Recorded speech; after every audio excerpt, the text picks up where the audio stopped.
Tem coisas que estão acontecendo na sua vida. Eu diria que cada situação da nossa vida está sendo um teste de Deus, um degrau que está sendo colocado na nossa frente para que a gente cresça. Experiências que você vai passando, e aí Deus está olhando para a gente. Às vezes você está dizendo assim: Deus, me tira desse problema, tira isso de mim. E Deus está olhando para nós e está dizendo: eu preciso ver você subir esse degrau. É como eu fico reparando as criancinhas, os bebês, quando começam a engatear, né, dos filhos. E aí a criança começa, ela está primeiramente engateando e tal, ela tenta levantar, né? E normal que ela começa a dar os passinhos e às vezes ela cai. Todo papai e mamãe, né? É assim mesmo. E a gente já vai querendo segurar, né? Para não deixar ela ter a experiência dela de aprender a caminhar. E a gente traz isso para a nossa vida também. A gente fica: Deus, tira isso de mim, Deus, tira aquilo de mim. E Deus está dizendo: não. Eu quero que você suba esse degrau. Eu quero que você cresça. Eu quero que você aprenda. Eu quero que você experimente isso. E a minha graça vai ser suficiente. Eu vou te capacitar para que você viva diferente, experimente mais de mim e cresça na fé, na graça e receba mais do meu poder sobre a tua vida. Cada situação da vida é um degrau sendo colocado à nossa frente. Problema de trabalho, problema de relacionamento, problema financeiro, problemas de luto. Cada problema é um degrau que está à nossa frente, para que a gente venha crescer, para que a gente venha receber e aprender mais de Deus. Amém, gente? E aí, continuando, ao ouvir sobre a ressurreição, aí João 20, versículo 3 e 4, diz assim: Pedro e o outro discípulo saíram e foram para o sepulcro. Os dois corriam, mas o outro discípulo foi mais rápido que Pedro e chegou primeiro ao sepulcro. Então, agora a gente vai aqui relatando o momento que Pedro e o outro discípulo, que provavelmente seja João, o discípulo que Jesus amava, como alguns relatos colocam, ao ouvir das mulheres, eles foram aqui os primeiros a receber, né? Diz o texto que ele fez o quê? Foi correndo para o sepulcro. Provavelmente um deles seria Isaac hoje, né? Porque fizeram uma disputa para ver quem chegava primeiro, e o outro discípulo ganhou de Pedro, inclusive. Fizeram uma correria lá, vamos ver quem ganha, vamos chegar primeiro. E o Isaac chegou primeiro lá. Essa correria deles mostra o quê? Aquela notícia, a notícia que Jesus ressuscitou, mexeu com eles. Eles não ouviram: tá bom, depois a gente vai lá conferir se é verdade. Ao ouvir, falaram: o quê? Perna para que te quero? Saíram disparados e foram até lá para ver aquilo, para confirmar aquela informação. Eles já estavam num nível melhor do que os outros discípulos aqui. Nós não vamos ficar esperando aqui. Eles saíram correndo, disputaram para ver quem chegava lá primeiro. Veja bem, os outros discípulos, fora Pedro e esse outro aqui, que provavelmente seja João, os outros discípulos ouviram de mais pessoas, muito mais pessoas, e ouviram muito mais vezes. Eles ouviram uma vez e saíram disparados para confirmar a informação. E muitas vezes nas nossas vidas, quem sabe na sua vida está assim. Deus já usou tantas situações, tantas vezes, está falando a mesma coisa. E tem coisa que a gente não aprendeu, que a gente não muda. E não é Deus que não está fazendo, Ele está fazendo, Ele está agindo, porque essa é a vontade dEle. É a gente que é cabecinha dura. Mais vezes, mais pessoas, e eles não creram. Já Pedro e o outro discípulo foi correndo. Não vou esperar nem um minuto mais.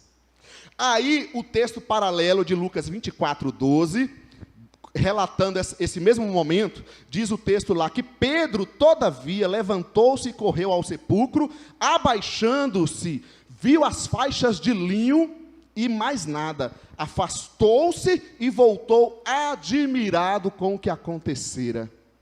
Quando Pedro chegou lá e olhou para o sepulcro e não viu nada, ele ficou admirado a informação. Você imagina Pedro, a cabeça dele devia estar: e agora? O mestre ressuscitou. Eu imagino um filme passando na cabeça dele.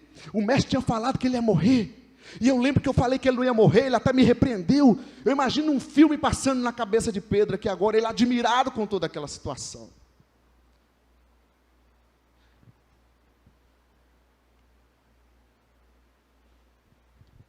Deus tem agido, gente, na nossa vida constantemente. O que está provocando em nosso coração, só vai revelar o interesse que está lá dentro de verdade, ou a nossa fé. Mas não é que Deus não esteja fazendo, é o que está lá dentro do nosso coração. Amém, gente? Ou seja, eu posso estar no momento de culto, aqui, por exemplo, e o que vai acontecer comigo? Depende do agir de Deus, sim, mas depende também da minha adoração, da minha rendição a Ele, sim ou não? Então vamos continuar mais, olhando esse fato aqui dos discípulos. Tem gente dormindo aí do seu lado, olha aí, se tiver, dá um cutucão nele. Ao ouvir sobre a ressurreição, continuando, Mateus 28, 9, vamos ver. De repente, Jesus as encontrou e disse, salve. Elas se aproximaram dele, abraçaram-lhe os pés e o adoraram. Então Jesus aqui aparece para as mulheres, e o que é que elas fazem, gente? Diz o texto, Mateus 28, 9, Jesus apareceu, elas não fugiram, como alguns discípulos ficaram assustados e fugindo. Eles não ficaram igual o Tomé. Não, elas aproximaram dele, abraçaram e o adoraram. Agora, vamos fazer um comparativo, Mateus 28, 17, o versículo lá na frente. Quando o viram, o adoraram, mas alguns duvidaram. Aqueles outros discípulos, ouvindo das mulheres e de outros discípulos, diz o texto que quando o viram, o adoraram. Alguns ainda o adoraram, mas outros ainda duvidaram. As mulheres creram e foram avisar esses discípulos aqui. Os discípulos agora estão vendo Jesus e mesmo assim, alguns ainda duvidam. Aí você pode me dizer, Léo, mas as mulheres creram porque Jesus apareceu primeiro a elas. Você falou semana passada. E aí eu vou te dizer o seguinte, na verdade, não é que Jesus apareceu primeiro a elas, é que somente elas é que mostraram interesse pelo mestre, se levantaram logo no domingo de manhã e foram procurar o mestre no sepulcro, mesmo tendo uma pedra de todo tamanho à frente, que elas não poderiam remover, mas elas foram e Deus interviu do céu, removeu a pedra e ali elas viram Jesus em primeiro lugar. Somente elas. Os outros, nenhum demonstrou interesse nenhum. E mais, elas creram na primeira vez que alguém disse para elas. Elas não viram em primeiro lugar. Elas creram porque o anjo falou, o que vocês estão procurando entre os vivos, entre os mortos? E quem que falou? Foi um anjo, peraí, um homem estranho. Como é que era o anjo? Era uma pessoa que aparecia ali, enviada por Deus. Um homem estranho aparecendo para elas. Mateus 28, versículo 8, diz assim, as mulheres saíram depressa do sepulcro, amedrontadas e cheias de alegria, e foram correndo anunciá-lo aos discípulos de Jesus. Elas creram na primeira rodada, mesmo ouvindo de uma pessoa estranha. Quando elas saíram correndo, aí diz o texto lá em Mateus, a continuação, que Jesus foi e apareceu para elas.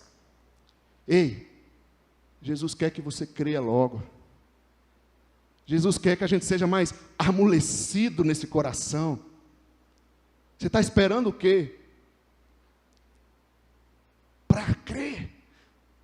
Parece aquela turma que Jesus tinha feito tantos milagres, já tinha comprovado que ele era o Messias, e aí a turma vem, se ele não fizer tal milagre, eu não vou crer. Aí Jesus diz, o sinal de Jonas já é tudo para vocês. Não vou fazer mais nada com vocês. Estão entendendo, gente? Amém? Sim ou não? Então deixa eu te perguntar, o que é que está acontecendo conosco ao ouvir a palavra de Deus, ou ao ler a palavra de Deus? O que é que está acontecendo aqui dentro? Aqui dentro, quando nós temos ouvido a palavra de Deus, ou quando nós estamos aqui cultuando a Deus, adorando a Deus, o que está acontecendo com a gente? Quem sabe a gente está sentadinho aí ou em pé, aí o William está aqui, aleluia, e a gente está lá, aí o churrasco ontem estava uma delícia, viu? Oh, meu Deus do céu, e o William puxa, gente, louve a Deus, Karen, né? Para sempre, não foi para sempre, foi só ontem o churrasco, quando é que vai ser o próximo? O que é que está acontecendo com a nossa cabeça, com o nosso coração, ao ouvir da palavra de Deus, ao estar em adoração ao Senhor? Digo mais, o que é que tem acontecido ou está acontecendo com a nossa cabecinha, com o nosso coração, ao passar determinada situação? É uma luta, essa dificuldade você tem passado, um problema, ok. Mas a pergunta que eu faço é, o que está acontecendo no teu coração, na tua mente, ao passar esse problema? Nós vimos aqui os discípulos, ao ouvirem sobre a ressurreição, as reações que eles foram tendo, as atitudes que eles tomaram. E alguns deles, a maioria deles, não experimentaram do que poderiam experimentar no Senhor, porque não creram. Amém, gente? Amém ou não amém?